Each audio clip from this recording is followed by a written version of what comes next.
سانپ بڑا چوکنا ہوتا، لیکن سانپ مضر بھی ہے، فاختہ بیچاری بے ضرر بھی ہے، لیکن وہ بڑی بھولی بھالی بھی ہے، اسے جو چاہے مار لے۔ تو اب ان دونوں صفات کو جمع کرو، یکجا کرو، سانپ کے مانند ہوشیار اور چوکنے، لیکن فاختہ کے مانند بے ضرر بنو۔ اسی طریقے سے گھریلو زندگی میں ایمان کا تقاضا یہ ہوگا کہ اپنی عاقبت کے حفاظت کے لیے کہ اصل زندگی آخرت کی زندگی ہے، بی آن دی گارڈ۔ یہ محبتیں جو طبعی ہیں، زین للناس حب الشہوات من النساء والبنین والقناطیر المقنطرۃ، سب سے زیادہ شدید محبتیں جب اللہ تعالیٰ نے لسٹ بیان کی ہے سورہ آل عمران میں تو من النساء والبنین، بیویوں اور بیٹوں کی محبت شدید ترین محبت یہ ہے، باقی سب اس کے تابع ہیں، دوسرے نمبر پر آئیں گے۔ تو ان من ازواجکم واولادکم عدوا لکم فاحذروہم وَإِن تَعْفُوا وَتَصْفَحُوا وَتَغْفِرُوا فَإِنَّ اللَّهَ غَفُورٌ رَحِيمٌ۔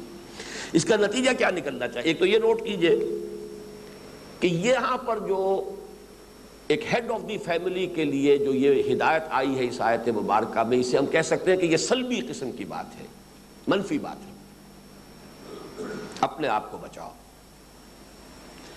اسی کا جو مثبت رخ ہے وہ سورہ تحریم میں، وہ بھی ہمارے منتخب نصاب میں شامل ہے، اگلا جو حصہ اس کا شروع ہوگا، تیسرا حصہ، اس میں وہ آ جائے گی۔ یا ایھا الذین آمنوا قوا انفسکم واہلیکم نارا، نہ صرف یہ کہ اپنے آپ کو بچاؤ بلکہ انہیں بھی آگ سے بچانے کی فکر کرو، یہ تمہارا پازیٹیو رول ہے۔ یہ نہ سمجھو کہ تم صرف ان کے نان نفتہی کی کفالت تمہارے ذمہ ہے۔ تعلیم کی تو بڑی فکر ہے، تعلیم دلوائیں گے ان کو، اور اعلیٰ سے اعلیٰ، آخرت کی کوئی فکر نہیں، اپنی غفلت کی وجہ سے اسے جہنم کی طرف بھیج رہے ہو۔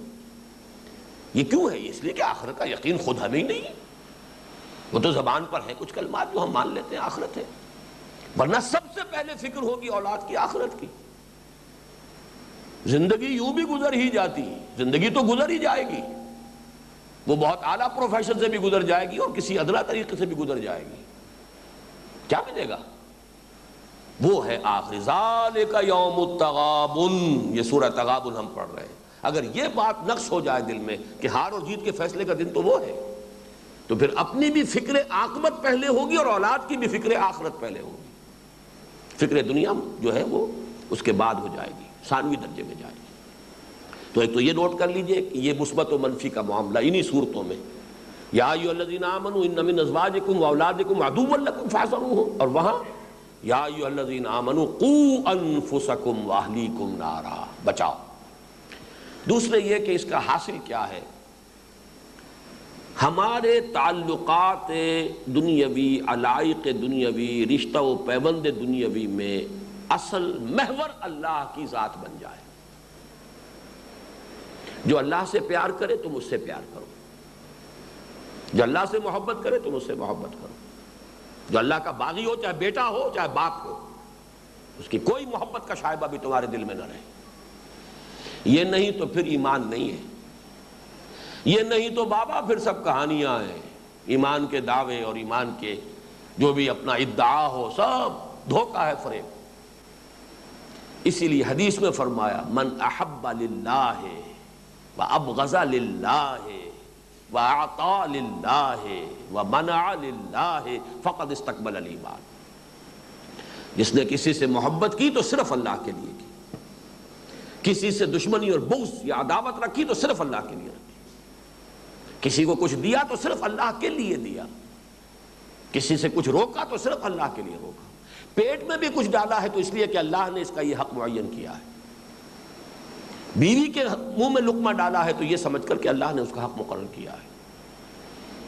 ہمارے تمام اعمال کا محرک اللہ بن جائے، تمام محبتوں کے لیے کسوٹی اللہ کی ذات بن جائے۔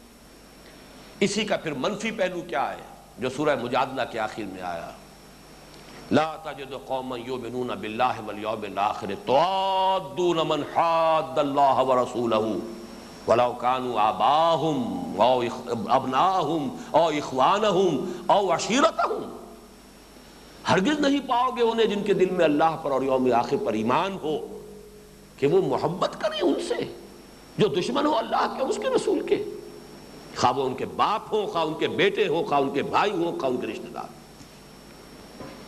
یہ ہے ایمان. اب آئیے آگے آیت نمبر 16. انما اموالکم واولادکم فتنہ. یقیناً تمہارے اموال اور تمہاری اولادیں ایک فتنہ ہے. فتنہ کسے کہتے ہیں؟ کسوٹی کو. یہ مینٹل ایٹیٹیوڈ ہے سب. جو کچھ ملا ہے فتنہ ہے. مال دیا ہے فتنہ ہے. تمہیں پرکھا جا رہا ہے. یہ مختلف پرچے ہیں جو تمہیں دے دیے گئے، لکھو ان پر. صحت دی گئی ہے، جانچا جا رہا ہے کیا کرتے ہو اس صحت سے. قوت دی ہے، امتحان ہو رہا ہے اس قوت کو کہاں بروئے کار لاتے ہو. ذہانت دی ہے، جانچے جا رہے ہو کہاں صرف کرتے ہو. مال دیا ہے، تمہارا امتحان ہے ہر لحظہ کہاں لگا رہے ہو مال. اولاد دی ہے، تمہارے دین کا، تمہارے ایمان کا امتحان اسی میں ہے. یہ نوٹ کر لیجئے، بڑی سخت بات کہہ رہا ہوں. کسی شخص کی اندرونی شخصیت دیکھنی ہو کہ کیا ہے تو اس کی اولاد کو دیکھیے. جو اس کی اصل ویلیوز ہیں وہ اولاد میں ریفلیکٹ ہوتی. کس اعتبار سے؟ یہ تو ہو سکتا ہے اولاد نبیوں کی بھی گمراہ ہوئی ہے، کوئی بات نہیں. حضرت نوح علیہ السلام کا بھی ایک بیٹا کافر تھا. نہیں، اس کی جد و جہد کیا ہے، وہ اولاد کو کیا بنانے کی فکر کر رہا ہے. وہ صحیح ریفلیکشن ہوگی کہ اس کی اپنی ویلیو کیا ہے. خود کوئی امامے اور جبے ہیں اور کوئی مذہبی مسند کے اوپر بیٹھے ہوئے ہیں، وہ خود مذہبی جو ہے جاگیریں بنی ہوئی ہیں، لیکن وہ اپنی اولاد کو کدھر لے کے جا رہے ہیں. اس سے پتہ چلے گا کہ ان کے دل میں اصل میں قدر کس شے کی ہے. تو انما اموالکم واولادکم فتنہ، جان لو تمہارے اموال تمہارے اولاد فتنہ. یہ کسوٹیاں ہیں جن پر تم پرکھے جا رہے ہو. جیسے کہ کسوٹی کے اوپر رگڑ کر دیکھتے ہیں کہ یہ سونا جو ہے خالص ہے کہ اس میں کوئی کھوٹ ہے. ایمان کا تقاضا تو یہ ہے کہ ہر شے، مال اور اولاد. اچھا اب یہاں پہ نوٹ کیجئے، اولاد کو دونوں جگہ پر جمع کر دیا. کس قدر اس میں ربط ہے، لاجک ہے، منطق ہے. انما یا ایھا الذین آمنوا ان من ازواجکم واولادکم عدو لکم. اولاد وہاں بھی آ گئی. انما اموالکم واولادکم فتنہ، اولاد پھر یہاں آ گئی. کیوں؟ اس لیے کہ مال سے بھی انسان کو توقع ہوتی ہے مستقبل کی. مال ہے تو آڑے وقت میں کام آئے گا، کوئی مشکل وقت آئے تو اس میں میری ضرورت پوری ہو جائے گی. مجھے بڑھاپے میں اگر میرے پاس کچھ پیسے ہوں گے تو اولاد بھی کوئی قدر کرے گی، خدمت کرے گی. توقع ہوتی ہے. اور اولاد سے بھی توقع ہوتی ہے، یہ میرے بڑھاپے کا سہارا بنیں گے، میری ضعیفی کی لاٹھی بنیں گے، میرا عصائے ضعیفی بنیں گے. توقع ہوتی ہے. اکثر و بیشتر لوگ اپنے آپ کو انویسٹ کرتے ہیں اولاد پر. دے ہوپ ریٹرن، امید ہوتی ہے اس کا بدل ملے گا. اس لیے یہاں جمع کر دیا دونوں کو، پھر مال کے ساتھ بھی اولاد، اور وہاں ازواجکم واولادکم. دوسری بات یہ نوٹ کیجئے، وہاں من ہے تبعیضیہ، یہاں من نہیں ہے. فتنہ ہونا تو ہر حال میں ہے، اولاد کا اور مال کا ہر حال میں فتنہ ہے. ہر وقت آزمایا جا رہا ہے انسان کو ان دونوں کے ذریعے سے. ہاں ازواج اور اولاد میں سے سب کے سب جو ہے دشمن نہیں ہوتے، لیکن چونکہ کچھ دشمن ہوتے ہیں لہذا تم اپنے آپ کو محفوظ رکھو. یہ من تبعیضیہ ہے، وہاں سب دشمن نہیں ہے. ظاہر بات ہے کہ نیک بیوی اللہ نے دی ہو تو حضور نے فرمایا ہے کہ دنیا کی بہترین متاع جو ہے المرأۃ الصالحہ. اس دنیا میں جو سب سے بڑی نعمت انسان کو دولت مل سکتی ہے وہ نیک بیوی ہے. وہ دشمن تو نہیں ہے، وہ تو معاون ہے، مددگار ہے، ساتھی ہے، جانثار ہے. حضرت خدیجہ رضی اللہ تعالی عنہ کتنی بڑی معاونہ بنی ہے حضور کی صلی اللہ علیہ وسلم. لہذا وہاں من ہے. اگر اللہ تعالیٰ نے اچھی اولاد دی ہے وہ دشمن نہیں ہے، وہ معاون ہے، دست و بازو بنے گی، تمہارے لیے صدقہ جاریہ بن جائے گی. البتہ جیسے کہ آپ کہتے ہیں سب سانپ زہریلے نہیں ہوتے، لیکن کیا پتا یہ سانپ زہریلا ہو. بچو ہر سانپ سے. اس لیے سب بیویاں دشمن نہیں، سب اولاد دشمن نہیں، لیکن دشمن ہونے کا اندیشہ موجود ہے. Be on the guard, keep alert. وہ اپنی جگہ پر ہے، کہیں بھی غفلت ہوگی کسی نہ کسی پہلو سے داؤ لگ جائے گا. بیوی اور اولاد بھی شعوری طور پر داؤ نہ لگائے، غیر شعوری طور پر ہو جائے گا. محبت ہوئی کا تو سارا جھگڑا ہے.